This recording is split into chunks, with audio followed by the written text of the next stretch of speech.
ഇത് പത്തനംതിട്ടയിലെ ആംബിയറിൻ്റെ electric scooter ഷോറൂമാണ്. ഇവർ 2009 തൊട്ട് ഏകദേശം 12 വർഷത്തോളമായിട്ട് നമ്മുടെ നാട്ടിലെ ഇലക്ട്രിക് സ്കൂട്ടർ സെയിൽ ചെയ്യുന്നുണ്ട്. പെട്രോൾ വില കൂടാതെ എയർ പൊല്യൂഷനൊക്കെ കൂടിക്കൊണ്ടിരിക്കുന്ന ഈ ഒരു സാഹചര്യത്തിൽ സീറോ എമിഷനും കൂടെയാണ് ഇവരുടെ ഒരു ഉദ്ദേശം.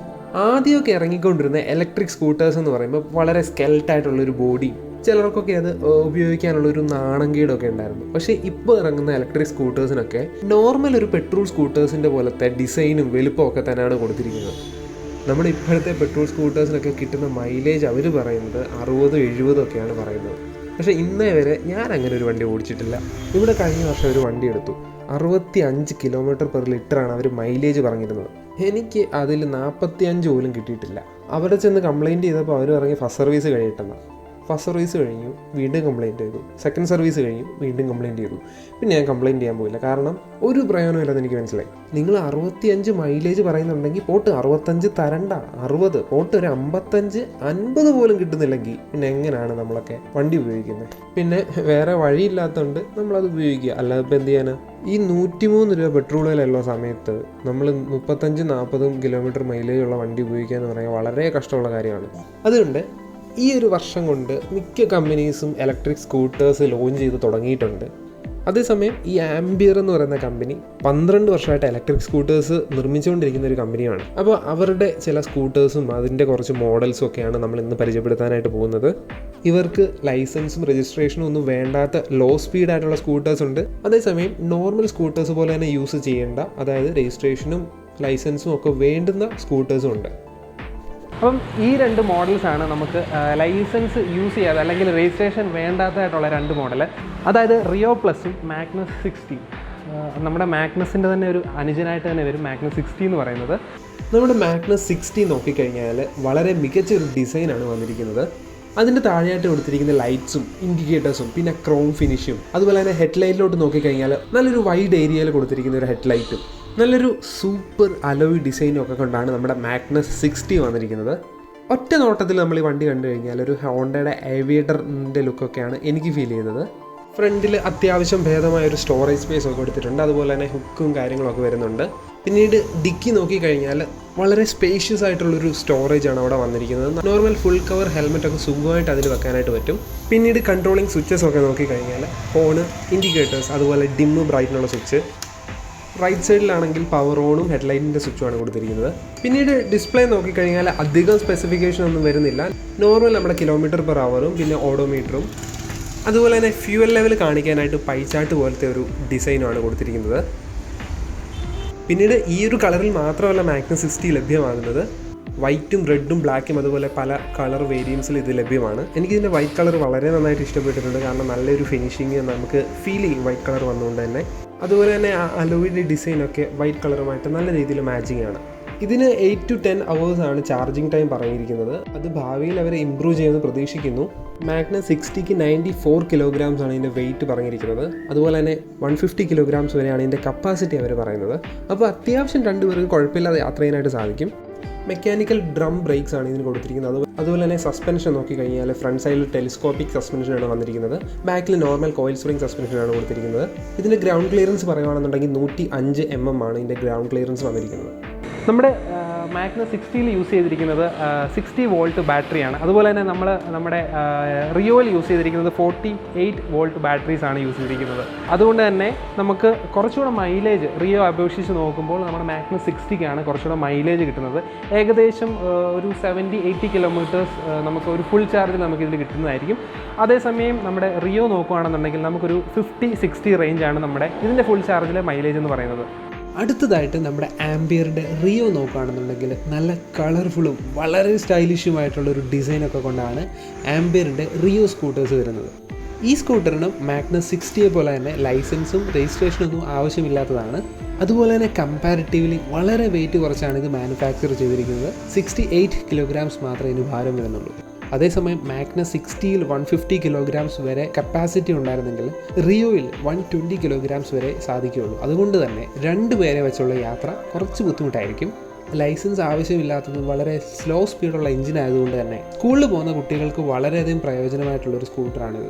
ഇതിൻ്റെ മോട്ടോർ പവർ എന്ന് പറയുന്നത് 1200 വാട്ട്സ് ആണ്. ഇതിന് 2 ബാറ്ററി ഓപ്ഷൻസ് ആണുള്ളത്. ലിഥിയം അയോൺ ബാറ്ററിയും അതുപോലെ തന്നെ ലെഡ് ആസിഡ് ബാറ്ററിയും. നമുക്ക് രണ്ടും ഏത് വേണമെന്ന് വെച്ചാൽ നമുക്ക് ചൂസ് ചെയ്യാനായിട്ട് സാധിക്കും. നമ്മുടെ മാഗ്നസ് 60യുടെ കാര്യം പറഞ്ഞ പോലെ നമ്മുടെ റിയോ പ്ലസിലും വളരെ ഭംഗിയുള്ള ബ്ലാക്ക് അലോയ്സ് ആണ് വന്നിരിക്കുന്നത്. പിന്നീട് ഇതിൻ്റെ ഡിക്കി സ്പേസ് നോക്കുകയാണെന്നുണ്ടെങ്കിൽ വളരെ മികച്ച, അതായത് മാഗ്നസ് 60 പോലെ തന്നെ വളരെ മികച്ച ഒരു സ്റ്റോറേജ് സ്പേസ് ആണ് കൊടുത്തിരിക്കുന്നത്. അതുപോലെ തന്നെ ഒരു ബ്രേക്കറും വരുന്നുണ്ട്. നമ്മൾ അധികമായിട്ട് 2-3 ദിവസം ഉപയോഗിക്കാതിരിക്കുന്ന സമയത്തൊക്കെ നമുക്ക് ഈ ബ്രേക്കർ ഓഫ് ചെയ്തിടുന്നത് നല്ലതായിരിക്കും. പിന്നീട് ഈ വണ്ടിയിൽ എനിക്ക് ഏറ്റവും ഇഷ്ടപ്പെട്ടത് തീർച്ചയായിട്ടും ഇതിൻ്റെ ഡിസ്പ്ലേ തന്നെയാണ്. അതിലേക്ക് വിശദമായിട്ട് വരുന്നതിന് മുമ്പ് നമുക്ക് ഈ വണ്ടിയുടെ സ്റ്റോറേജ് സ്പേസ് ഒക്കെ നോക്കാം. ഫ്രണ്ടിലും അതുപോലെ 2 സ്റ്റോറേജ് സ്പേസുകളാണ് വന്നിരിക്കുന്നത്. ഒരു സൈഡിൽ നമുക്ക് ഫോണൊക്കെ വെക്കാനായിട്ടും അതുപോലെ ഒരു മാഗ്നസ് 60ഇല്ലാത്ത ഒരു USB ചാർജിങ് സ്ലോട്ട് വരുന്നുണ്ട്. അതുപോലെ തന്നെ ഫ്രണ്ട് ഏരിയകളിൽ ഇപ്പോഴത്തെ പല നോർമൽ സ്കൂട്ടേഴ്സിലും കാണാത്ത പോലുള്ളൊരു നല്ല വിശാലമായിട്ടുള്ളൊരു സ്പേസാണ് ഇതിന് കൊടുത്തിരിക്കുന്നത്. അത്യാവശ്യം സാധനങ്ങളൊക്കെ വെക്കാനുള്ള നല്ലൊരു സ്പേസ് കൊടുത്തിട്ടുണ്ട്. ഇത് കണ്ടിട്ട് ഒരു ഗ്യാസ് സിലിണ്ടറൊക്കെ സുഖമായിട്ട് ഇതിൽ വെക്കാൻ പറ്റുമെന്ന് തോന്നുന്നുണ്ട്. പിന്നീട് അതുപോലെ സൈഡിൽ ഒരു ലേഡീസ് ഫുഡ് റെസ്റ്റും അതുപോലെ തന്നെ നോർമൽ ഫുഡ് റെസ്റ്റും വരുന്നുണ്ട്. പിന്നീട് സസ്പെൻഷൻ നോക്കിക്കഴിഞ്ഞാൽ നമ്മുടെ മാഗ്നസ് 60 പോലെ തന്നെ ഫ്രണ്ട് ടെലിസ്കോപ്പിക് സസ്പെൻഷനും ബാക്കി കോയിൽ സ്പ്രിംഗ് നോർമൽ സസ്പെൻഷനാണ് വന്നിരിക്കുന്നത്. ഈ ഒരു കമ്പനിയുടെ മാനുഫാക്ചറിങ്ങിൻ്റെ ഫിനിഷിങ് നമുക്ക് ഈ വണ്ടിയിൽ പ്രത്യേകിച്ച് എടുത്ത് കാണാനായിട്ട് സാധിക്കും. നമ്മുടെ റിയോ പ്ലസ്സിൽ ഒരു ലേഡീസ് ഹാൻഡിൽ വന്നിട്ടുണ്ട്. നമ്മുടെ മാഗ്നസ് 60ൽ അത് വന്നിട്ടില്ല. ഓക്കെ, ഇനി നമുക്ക് വണ്ടിയുടെ സ്വിച്ചസിലോട്ട് വന്നു കഴിഞ്ഞാൽ ഏറ്റവും ആദ്യം തന്നെ എടുത്ത് പറയട്ടെ, ഇതിന് റിവേഴ്സ് ഗിയർ വരുന്നുണ്ട്. ഇപ്പോൾ നമുക്ക് 2 വീലേഴ്സൊക്കെ കുറച്ച് പുറകിലോട്ട് എടുക്കാനായിട്ട് കുറച്ച് ബുദ്ധിമുട്ടൊക്കെ ഉള്ളവർക്ക് ഈ റിവേഴ്സ് ഗിയർ വളരെയേറെ ഉപകാരപ്രദമാണ്. പിന്നീട് ബാക്കി എല്ലാ സ്വിച്ചസും നോർമൽ മാഗ്നസ് 60 പോലെ തന്നെ ഉള്ളൂ. പിന്നീട് മാഗ്നസിനെ അപേക്ഷിച്ചൊരു വ്യത്യാസം വരുന്നതെന്ന് വെച്ച് കഴിഞ്ഞാൽ ഇതിൻ്റെ ഹോണും ഇൻഡിക്കേറ്റേഴ്സും മുകളിലും താഴെയുമായിട്ട് ഒരു വ്യത്യാസം വരുന്നുണ്ട്. അത് ശരിക്കും മാഗ്നസ് യൂസ് ചെയ്തപ്പോൾ എനിക്കൊരു ബുദ്ധിമുട്ടായിട്ട് തോന്നിയായിരുന്നു. കാരണം ഇതിൻ്റെ ഹോണിൻ്റെ സ്വിച്ച് ഇൻഡിക്കേറ്ററിൻ്റെ സൈഡിലാണ് മാഗ്നസിന് വരുന്നത്. പക്ഷേ റിയോ പ്ലസ്സിൽ അത് നോർമലായിട്ട് തന്നെയാണ് വരുന്നത്. ഓക്കെ, ഇനി എനിക്ക് ഈ വണ്ടിയിൽ ഇഷ്ടപ്പെട്ട വേറൊരു സംഭവത്തിലേക്ക് വരാം. ഇൻസ്ട്രുമെൻറ്റ് ക്ലസ്റ്റർ തന്നെ തീർച്ചയായിട്ടും. അത് വളരെ കളർഫുൾ ഡിസ്പ്ലേ ആയതുകൊണ്ട് തന്നെ ഈ വണ്ടിയുടെ ഏറ്റവും വലിയൊരു അട്രാക്ഷനും അങ്ങോട്ട് തന്നെയാണ് പോകുന്നത്. ഇതിൽ നമുക്ക് എൻജിൻ ഓൺ ആക്കുമ്പോൾ അതൊരു ഗ്രീൻ ലൈറ്റ് തന്നിരിക്കും. അപ്പോൾ വണ്ടി ഓണായി നമുക്ക് മനസ്സിലായിട്ട് സാധിക്കും.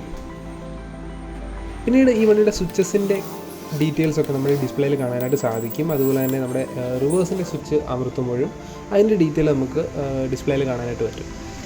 പിന്നീട് ബാറ്ററി പെർസെൻറ്റേജ്, അതായത് നമ്മുടെ കിലോമീറ്റർ റേഞ്ച് അറിയാനായിട്ട് പറ്റും. അതുപോലെ തന്നെ കിലോമീറ്റർ പെർ അവർ. പിന്നീട് നമ്മുടെ ഓഡോമീറ്ററും കാണാനായിട്ട് സാധിക്കും. നമ്മുടെ ഇതിൻ്റെ പ്രൈസ് റേഞ്ച് നോക്കുകയാണെന്നുണ്ടെങ്കിൽ നമ്മുടെ മാഗ്നസ് 60ക്ക് 56,500 രൂപയാണ് ഓൺ റോഡ് പ്രൈസ് വരുന്നത്. ഓൺ റോഡ് എന്ന് പറയുമ്പോൾ നമുക്ക് ഇതിൻ്റെ രജിസ്ട്രേഷൻ കാര്യങ്ങളൊന്നും വേണ്ട.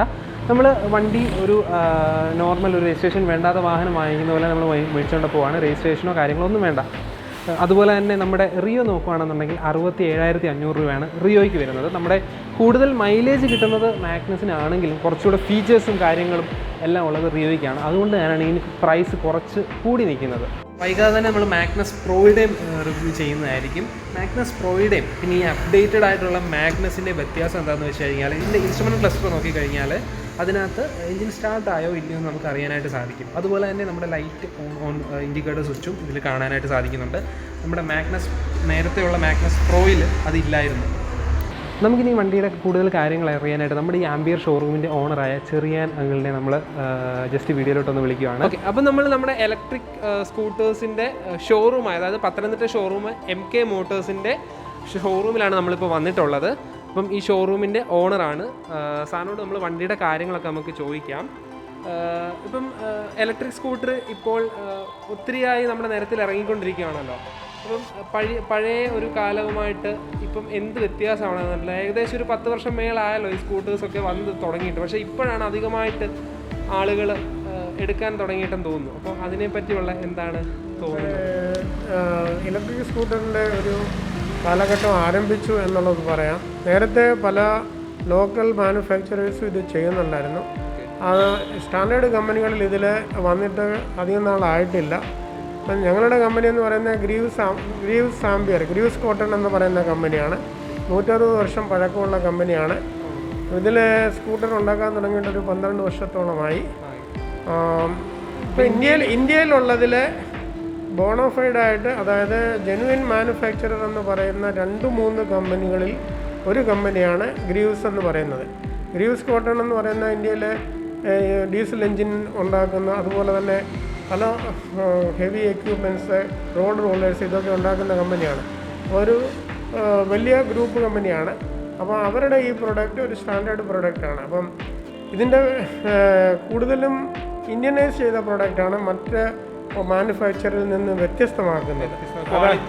ക്വാളിറ്റിയിലും അല്ല, ഇതിനകത്തിലെ സകല മറ്റു പല പ്രൊഡക്റ്റിലും ചൈനീസ് സാധനങ്ങളാണ് ഉപയോഗിച്ചിരിക്കുന്നത്. നമ്മളുടെ വാഹനത്തിൽ ഇന്ത്യനൈസ് ചെയ്താണ് എല്ലാം ചെയ്തിരിക്കുന്നത്. അപ്പോൾ ഇതിൻ്റെ മെയിൻ അഡ്വാൻറ്റേജ് എന്താണെന്ന് ചോദിച്ചാൽ, ഇപ്പം പെട്രോൾ വണ്ടിയിൽ 1 കിലോമീറ്റർ ഓടുന്നതിന് ഏകദേശം 2.5-3 രൂപ 1 കിലോമീറ്ററിനാവുന്നുടനെ ഇതിന് വെറും 10 പൈസ ആവുന്നുള്ളൂ. അതാണ് ഇതിൻ്റെ അഡ്വാൻറ്റേജ്. അപ്പം സാധാരണ ഒരു പെട്രോൾ അടിക്കുന്ന പൈസ കൊണ്ട് ഇതിൻ്റെ CC അടയ്ക്കാൻ പറ്റും. CC ഇട്ടെടുത്താൽ CC അടയ്ക്കാൻ പറ്റും. 2 വർഷം മുതൽ 3 വർഷം വരെ സമയം കൊണ്ട് ഇതിൻ്റെ മുടക്ക് മുതൽ ഫ്രീ ആവുകയും ചെയ്യും. അതാണ് ഇതിൻ്റെ അഡ്വാൻറ്റേജ്. Emkay Motors കഴിഞ്ഞ 11 വർഷമായിട്ട് പത്തനംതിട്ടയിൽ 2 വീലർ 3 വീലർ അത് മേഖലയിൽ ഡീലർഷിപ്പ് ഉള്ളവരാണ്. അപ്പോൾ ഞങ്ങൾ ഏകദേശം ഒരു 10-15,000 കസ്റ്റമേഴ്സിനെ ഞങ്ങൾ സർവീസ് ചെയ്യുന്നുണ്ട്. ഞങ്ങൾ സർവീസ് കൊടുക്കുന്നതും മറ്റുള്ളവരെക്കാളിലും മികച്ച സർവീസാണ് കൊടുത്തുകൊണ്ടിരിക്കുന്നത് കസ്റ്റമേഴ്സിന്. അപ്പം ഇലക്ട്രിക് സ്കൂട്ടറിൽ ഞങ്ങൾ വന്നതിന് ശേഷം ഇപ്പോൾ ഏകദേശം 1.5 വർഷത്തോളമാകുന്നു. നല്ല ഇതിൽ ഇപ്പം കൊടുത്തിരിക്കുന്ന ഞങ്ങൾക്ക് സ്കൂട്ടേഴ്സിൻ്റെ ഷോർട്ടേജാണ്. ഇപ്പം ബുക്കിങ്ങിലാണ് കൊടുക്കുന്നത്. 1 മാസത്തെ വെയിറ്റിംഗ് പീരീഡ് ഉണ്ട്. അതിൻ്റെ മെയിൻ കാരണം എന്താണെന്ന് ചോദിച്ചാൽ, വണ്ടിയുടെ ഗുണമേന്മയെക്കുറിച്ച് നല്ല ഒരു ഇതായിട്ടുണ്ട്. അപ്പോൾ അതുകൊണ്ട് തന്നെ പിന്നെ ഡിമാൻഡ് അനുസരിച്ച് നമുക്ക് വാഹനങ്ങൾ കൊടുക്കാൻ പറ്റുന്നില്ല എന്നുള്ളതാണ് ഇപ്പോഴത്തെ മെയിനായിട്ടുള്ള ഒരു ബുക്കിങ്ങിലാണ് പോകുന്നത്. ഇത് റിയോ LI+ ആണ്. ഇത് ലൈസൻസ് രജിസ്ട്രേഷൻ ആവശ്യമില്ലാത്ത ലോ സ്പീഡ് മോഡലാണ്. ഇതിൽ ഡ്രൈവിംഗ് ലൈസൻസ് ഇല്ലാത്തവർക്കും പിന്നെ അതുപോലെ തന്നെ സ്കൂൾ കുട്ടികൾ അങ്ങനെയുള്ളവർക്കൊക്കെ നല്ല രീതിയിൽ, അതായത് ഇന്നത്തെ കോവിഡ് സിറ്റുവേഷനിൽ ബസ്സിലൊക്കെ യാത്ര ചെയ്യുന്നത് റിസ്ക് ആവുന്നുടനെ ഇപ്പോൾ ലൈസൻസ് ഇല്ലാത്ത പ്രായമുള്ളവരെ അതുപോലെ സ്കൂൾ കുട്ടികൾ അവർക്കൊക്കെ വളരെ രീതിയിൽ ഉപയോഗിക്കാൻ പറ്റുന്നതാണ്. പിന്നെ രജിസ്ട്രേഷൻ ഉള്ള മോഡലുകൾ ഇപ്പം 2 മോഡലുകൾ അവൈലബിൾ ആണ്. ഒന്ന് മാഗ്നസ് പ്രോ എന്ന് പറയുന്നത്, അത് ഏറ്റവും നല്ല രീതിയിൽ എസ്റ്റാബ്ലിഷ് ആയ ഒരു മോഡലാണ്. കസ്റ്റമേഴ്സ് എല്ലാം ലൈക്ക് ചെയ്യുന്നത് മാഗ്നസ് പ്രോ എടുക്കാൻ തന്നെയാണ്. കാരണം സാധാരണ ഉള്ള സ്കൂട്ടറിൽ, പെട്രോൾ സ്കൂട്ടറിലുള്ള എല്ലാ ഫീച്ചേഴ്സും അതിലുണ്ട്. ടെലിസ്കോപ്പിക് സസ്പെൻഷനാണ്. അതുപോലെ മറ്റു ഫീച്ചേഴ്സും, അതായത് അതിലുള്ള സകല പെട്രോൾ സ്കൂട്ടറിൽ ഉള്ളതിനേക്കാൾ കൂടുതലായിട്ടുള്ള ഫീച്ചേഴ്സ് അതിൽ അവൈലബിൾ ആണ്. അപ്പം ലൈസൻസ് രജിസ്ട്രേഷൻ വേണ്ടിയ വേരിയന്റും വേണ്ടാത്ത വേരിയന്റും അതനുസരിച്ചുള്ള സ്പീഡ്. രജിസ്ട്രേഷൻ വേണ്ടുന്ന മോഡലുകൾക്ക്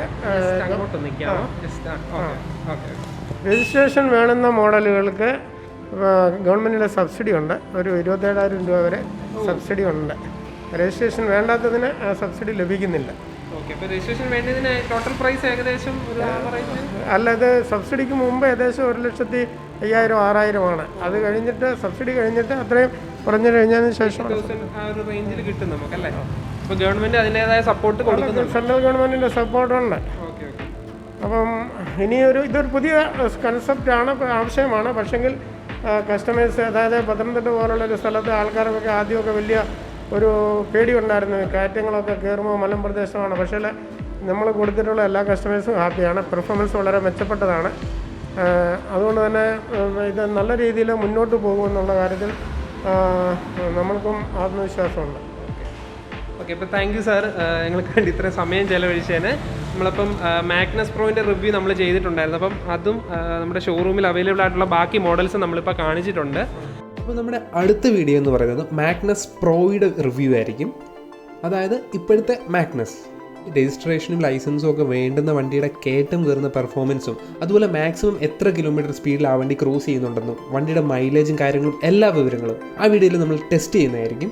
അപ്പോൾ ഈ വീഡിയോ എല്ലാവർക്കും ഇഷ്ടപ്പെട്ടു എന്ന് കരുതുന്നു. നമ്മുടെ ഇലക്ട്രിക് വാഹനങ്ങളുടെ തലമുറ ഒരു വൻ വിജയം തന്നെ ആയിരിക്കും എന്നുള്ള കാര്യത്തിൽ യാതൊരു സംശയവുമില്ല. ഈ വീഡിയോയിൽ നമ്മൾ 10 വർഷത്തിലേറെ മാനുഫാക്ചറിങ് എക്സ്പീരിയൻസ് ഉള്ള ഇലക്ട്രിക് സ്കൂട്ടർ കമ്പനിയായ ആംബിയറിൻ്റെ സ്കൂട്ടേഴ്സാണ് നമ്മൾ റിവ്യൂ ചെയ്തത്. വീഡിയോ പറ്റിയുള്ള അഭിപ്രായങ്ങളും നിർദ്ദേശങ്ങളും താഴെ കമൻറ്റ് ബോക്സിൽ രേഖപ്പെടുത്തുക. പുതിയൊരു വീഡിയോയുമായി നമുക്ക് വീണ്ടും കാണാം. അതുവരേക്കും ഗുഡ് ബൈ.